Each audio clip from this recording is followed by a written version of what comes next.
Les sujets du jour de la revue fiduciaire. Premier sujet de notre JT. Sanctionné avant la visite médicale de reprise.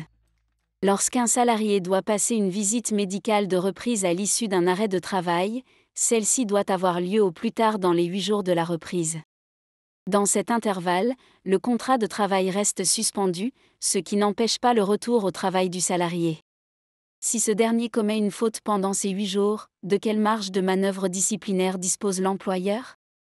Celui-ci est tout à fait en droit de sanctionner un salarié pendant la période de 8 jours où il reprend ses fonctions et attend de passer sa visite médicale de reprise, contrairement à ce que soutenait une responsable de magasin licenciée car, dès sa reprise de fonction après un arrêt maladie, elle avait adopté des méthodes de management toxiques, déjà signalées dans le passé par l'équipe. Deuxième sujet de notre JT. Promotion, quelles règles ? La loi d'accélération et de simplification de l'action publique, ASAP, du 7 décembre 2020 prévoit un encadrement des promotions et impose des règles strictes pour protéger les consommateurs et assurer une concurrence loyale entre les fournisseurs. Cette loi stipule que les avantages promotionnels pour un produit ne peuvent excéder 34% du prix de vente ou une augmentation équivalente de la quantité vendue. Ces dispositions sont en vigueur jusqu'au 15 avril 2026. L'encadrement s'applique à tous les produits de grande consommation depuis le 1er mars 2024, y compris les produits alimentaires, ceux destinés à l'alimentation des animaux de compagnie, ainsi que les produits d'hygiène et de beauté, quel que soit leur mode de distribution.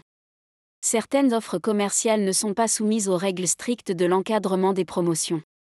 C'est le cas, par exemple, pour les produits dont l'emballage comporte une date limite de consommation ou encore pour les opérations de remboursement intégral en cas d'insatisfaction du consommateur. De plus, l'utilisation du terme « gratuit » est strictement interdite dans les promotions. Cette interdiction vise à éviter toute confusion ou tromperie pour le consommateur. Cependant, des mots dérivés ou synonymes comme le mot « offert » peuvent être utilisés. Enfin, le mot « gratuit » ne peut pas être utilisé comme outil marketing ou promotionnel dans les communications et sur les supports publicitaires. L'objectif de ces mesures est de limiter les offres promotionnelles excessives qui pourraient fausser la concurrence et induire les consommateurs en erreur. Pour garantir le respect de ces règles, les services de la Direction générale de la concurrence, de la consommation et de la répression des fraudes, DGCCRF, surveillent et contrôlent les pratiques des distributeurs. Troisième sujet de notre JT. Crédit d'impôt recherche.